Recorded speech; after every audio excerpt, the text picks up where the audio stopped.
Chelsea Flower Show is looming on the horizon. It's in just over a week.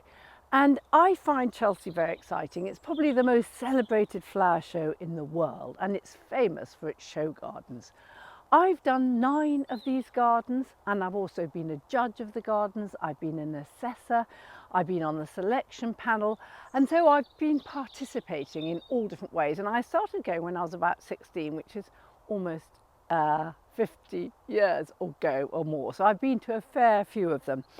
And I think although it's easy to get carried away with the razzmatazz of the show, I think it's important when you see a garden or something you really like there, really dig with your eyes and think, why does that work? Why does it look so good? What is it about it? And would it work in my own garden if you want to do something similar? And I think it's important to do that. And sometimes it's quite difficult to, because there's so much to see, but really just try and evaluate why something really works for you. So what I love about building gardens there is because you spend 3 weeks down there, you see them all come together and you see the different techniques and ways they use to get the garden that they've designed. And I find that fascinating. So I've just picked out a sprinkling of the elements that I think look really nice, and just to show you. And then obviously we will do another video from this year's Chelsea later on, and we'll also show you a small stand that I'm working on this year for Horatio's garden, which is actually, although it's tiny, is causing me quite a bit of angst, but more of that another time. So starting off with water. You very rarely get a garden without water at Chelsea, because water really brings it to life. And usually people start filling their water features in that last week, because they're all thrown together very quickly in just 3 weeks, these big gardens. And as soon as the water comes into the show, into the pools, the rivers or features, whatever they're making, it changes the whole climate. It sort of cools it down somehow. It's really lovely. But the first one is a little pool designed by Mark Anthony Walker many years ago, probably about 20, 30 years ago. And I just thought it was just so beautifully detailed. It's got these beautifully chisel-dressed flagstones that edge the pool. You can just see that detail. It's got the pattern of the floor at the bottom of the water. The water is crystal clear, and then the lovely pebble on end paving that leads up to it and surrounds it. And it's those elements plus that whole sort of Mediterranean feeling that goes on there that really makes it successful. And I think when you see many water features, you see the lining, the edge, the coping isn't so thick as that, it doesn't look so clear. There are many ways a water feature can fall down in the garden, but I think this is one of my favourites, and I look at that picture quite often and I think it's just so good. The next water feature is just a tiny little bowl in Sarah Price's garden that she did a couple of years back, which had lots of those beautiful irises in it. And I think that was the star of the show, that garden, and everybody talks about it still. And I think they'll be talking about it in years to come. But the actual water feature was just a tiny little bowl, which they'd made together with all the pots in the garden from their sand that they made, and they dug out holes and they moulded them in sight.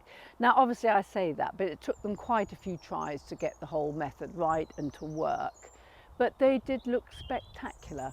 And I think that garden is just so good because it was so different and the whole thing worked so well together, and there was a lot of interest in it.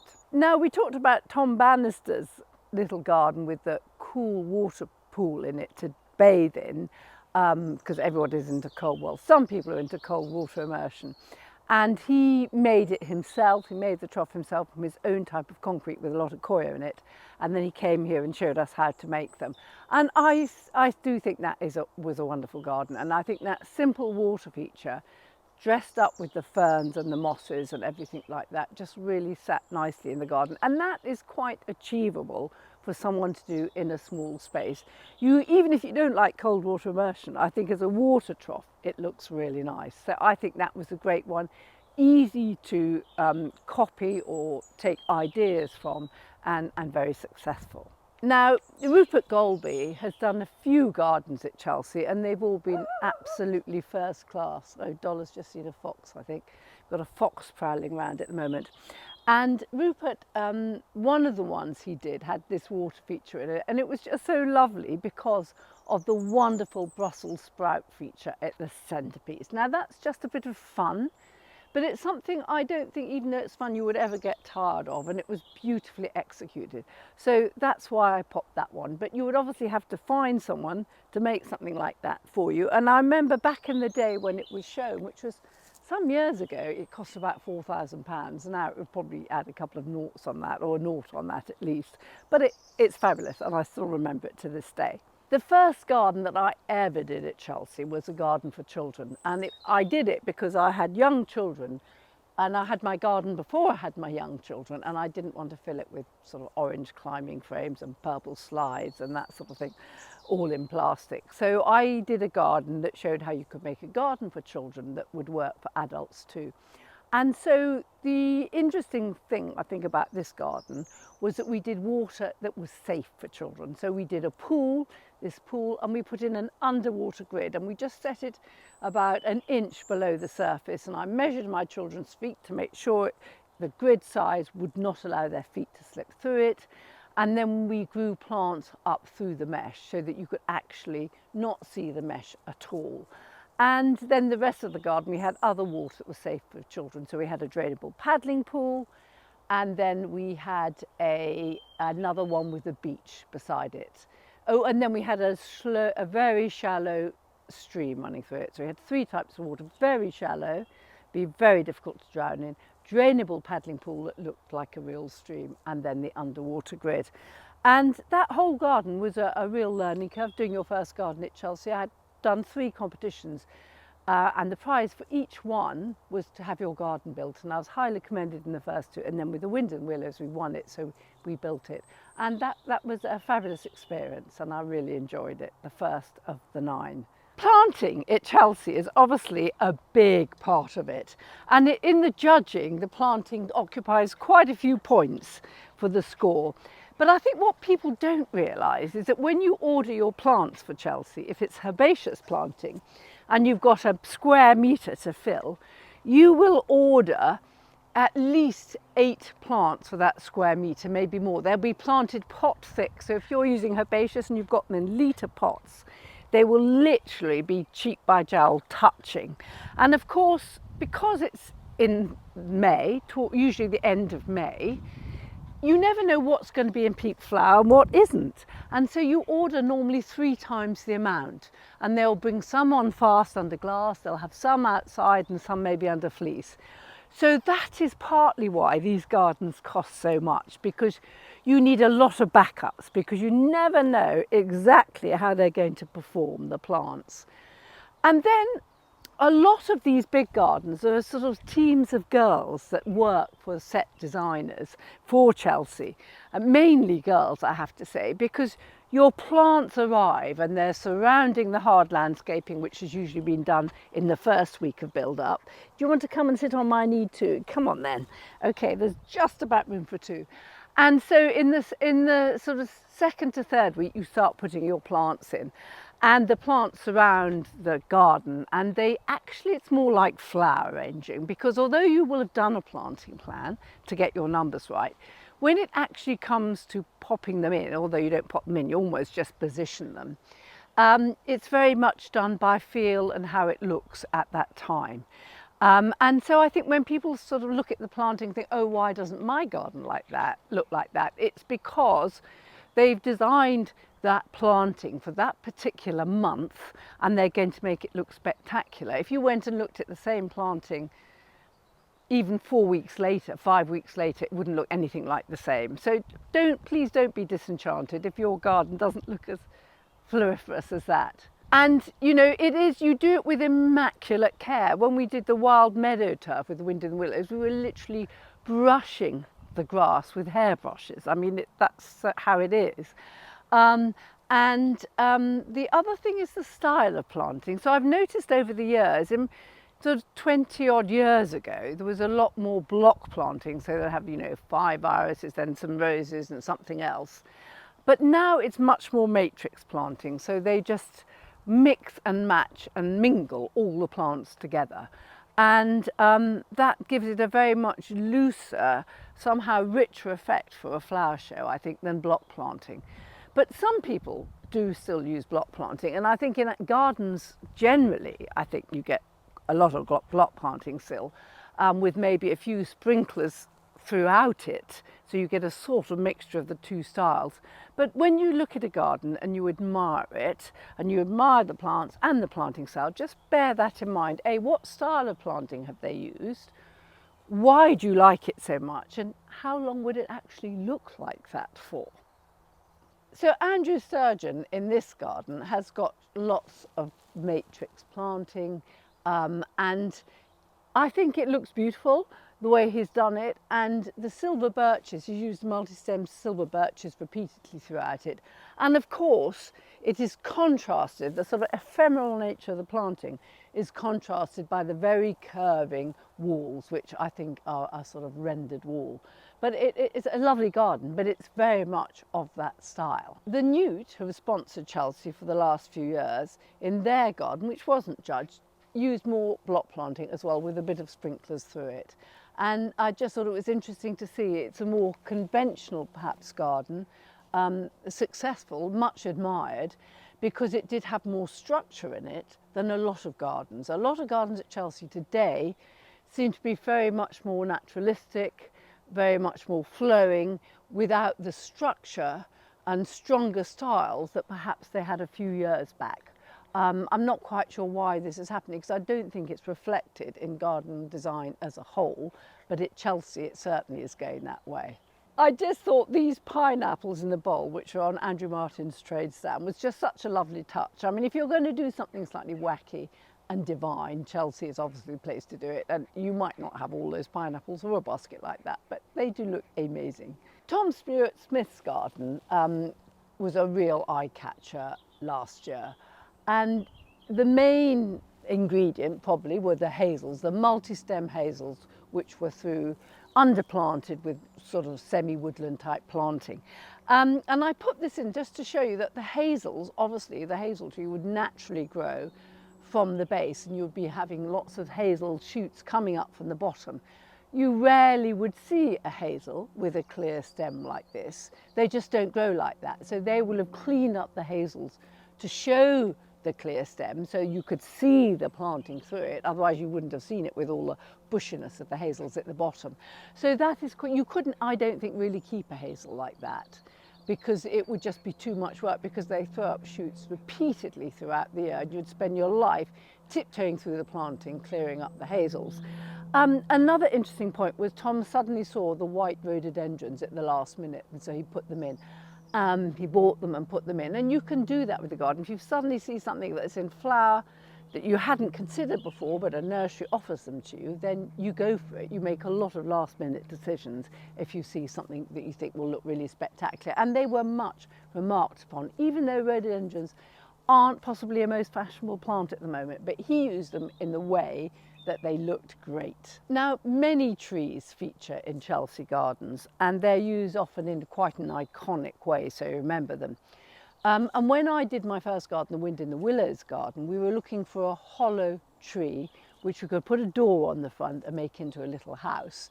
And we found this pollarded willow in a meadow not far from here, and the farmer very kindly let us use it.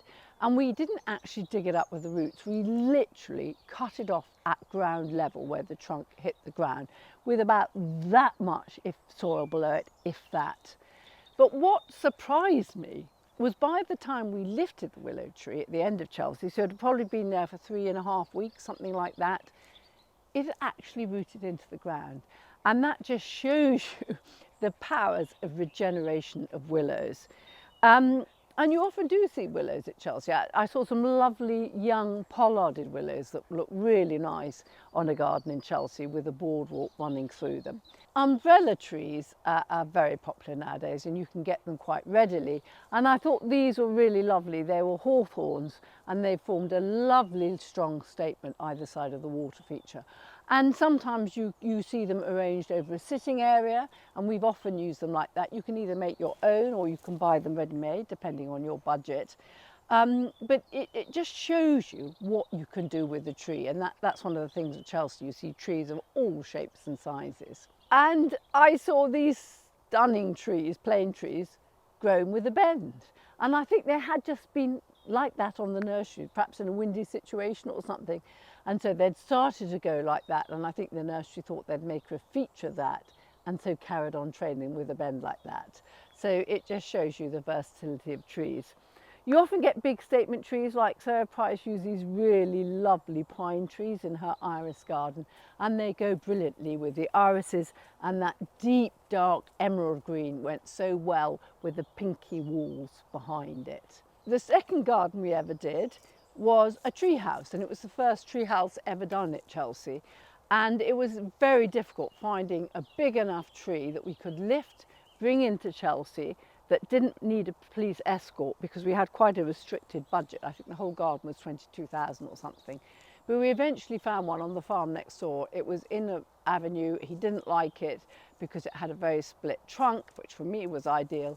So we bought a big tree spade and we lifted it out in about February, March, just before it shot into leaf. And then are you coming back up? And then we took it down to Chelsea, and that was extraordinary. And then making the tree house, the first ever tree house at Chelsea, and we put a moat around it and we made it into an outdoor office. So the idea was you had your lovely private space moated, you could get away from the family and work from home. And that was probably 25 years ago, so a little bit before the working from home came a big thing, but it was coming in then for sure. Walls and boundaries are really important at Chelsea, because you have your plot, whether it's a small one or a large one, and you don't want people viewing your garden to be distracted by the garden next door. So I think you can pick up an awful lot of really good ideas for boundaries. A lot of them are just plywood painted, and if you have marine ply, and when we did the Portmeirion garden, we made all the buildings and the walls and everything from a plywood, which we then painted with what looked like a render. And again for the boat race we did that, and that's a very inexpensive way to make a wall. And our garden, the one from Portmeirion, went on to Jules Holland, the musician, who is a big was a big Portmeirion fan. I don't know how long it lasted. This one from Kate Gould, she did this lovely outdoor plunge pool, and then she did what I thought was quite innovative boundary. She did corten steel, the rusty steel, which is all the rage, and then next to it she did the gappy bricks, and they both looked very modern. They're the same colour tones, and I thought it was just an interesting way to have a boundary. Kate Gould's gardens are generally very modern, full of very good detailing, and she really thinks them through. And unlike most designers, she designs and builds all her own garden, and that's what she does. So that is, and she doesn't get a sponsor. So normally people have sponsors because the big gardens cost 300k minimum often. It seems extraordinary, but that is the cost, because you've got to build them, take them down, which is almost the cost of rebuilding, and put people up in London and get all these different plants in case things fail. So it's a very expensive process, but she foots the bills herself. So my hat's off to Kate Gould. I think she does a fabulous job and has entertained many people with her real state-of-the-art gardens. There's been quite a few walls with gabions, and I thought this patchwork wall, which is a mixture of sort of concrete blocks and different elements within it, was quite interesting. And also because it's the sort of thing you could make from home, you know, if you had a bit of this and a bit of that. And because it's all done like that, it doesn't look a mishmash. The concrete blocks in between really hold it together. We've done that with paving too, with stone slabs with bricks in between, or coins on flat in between, roof tiles in between, all different things in the checkerboard gaps that the stone paving left. It's a lovely idea, a way to make a surface or a wall. Flint is always wonderful, I think, and when you drive through Flint building or Flint areas with lots of buildings in them of flint, they look fantastic. And I thought this was interesting because they've encased the flint within a metal framework, which sort of made it stand out more somehow. And obviously it's a napped flint, which means it's slightly dressed. So I just thought that was a lovely bit of flint work. Fiona Lawrence did this lovely garden, a garden in Provence, I think she called it, and that must have been 20 plus years ago. And what I loved about it was the way she'd got that sort of very aged look to that render, very Provençal, very convincing. And if you notice, it's not monotone, it's not just one colour of that sort of ointment pink, but it's sort of all different colours blended in. And the render isn't smooth, it's more rustic, it's more uneven. And I think rendered walls with maybe a little bit of stone around entrances or something can be absolutely fantastic. They can look very modern, or they can look quite as though they've been there forever. So whether you want to be more rustic or state-of-the-art cutting edge, you can choose the finish of it to suit. Lots of the gardens at Chelsea have buildings, and you see all different styles there. And I think I put this one of the bunker in because I've never seen a bunker at Chelsea before. But imagine all the work to excavate that out, build the bunker. I mean, it's phenomenal the amount of lengths people go to, hence the high cost of build. But maybe in the future we'll all be wanting our own bunkers, who knows. But anyway, and then this building, which is by Chris Beardshaw, he's done a fair few gardens at Chelsea too, I put in because I thought it was interesting in that he's done the very Bannerman style timber pavilion, which is very traditional, and then he's put the very modern wings on either side with the brilliant blue background. Now, I don't think the two styles work, but Unity and I had a discussion on this in the office, and she liked it and she thought we should include it.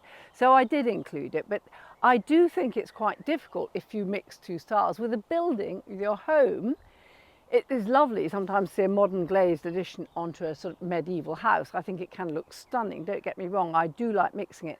But I find this slightly upsetting, the balance of the two in this garden. And then I like this little garden. It was a small garden and it was done from cork. So you buy cork sheeting, and she put in this whole building made of cork, and cork is actually amazingly durable. And it was quite clever because it's tiny. She then studded it with mosses, and then she put this glass roof. So it looked rustic, but then you had this really modern touch in between. And for a building, to have the light flooding in through the ceiling is really quite nice. Now this is a trade stand. This is a sort of shepherd's hut by plank bridge. And I put this in because it's got the little bath, the wood burning stove, and I thought, you know, whether you were a millionaire or a pauper, spending a few weeks in this would be appealing, whatever, because it's just beautifully done, beautifully set up. And I'm interested to see what Plankbridge are going to do this year, because apparently they've got an outdoor sauna, and no doubt they will make it look beautiful. And as I'm heavily into saunas, I'll be fascinated to go and have a really good look at their stand this year. Now, this isn't a building. This was on Andrew Martin's stand. It's a display stand. It's not a garden. But I just thought it was quite interesting because he's got fairly modern furniture, and then he's built this very rustic structure behind, made with anything he can lay his hands on. Well, that's what it looks like. Obviously, it's not. And I think it's the sort of thing that's very achievable. Most of us could do that, or know someone who could do it for them, in my case. And I think it's fun and it's different, and it's very much of the moment, isn't it, using reclaimed material. And it certainly would be a place that I would want to use. Well, that's it. I have got literally hundreds of thousands of photographs of Chelsea over the years, so I've only shown you a very small selection. But if you have time to go there, that's brilliant, or watch it on the telly. We'll send you some YouTube videos too. And I hope you have great weather, and I hope it's a great show.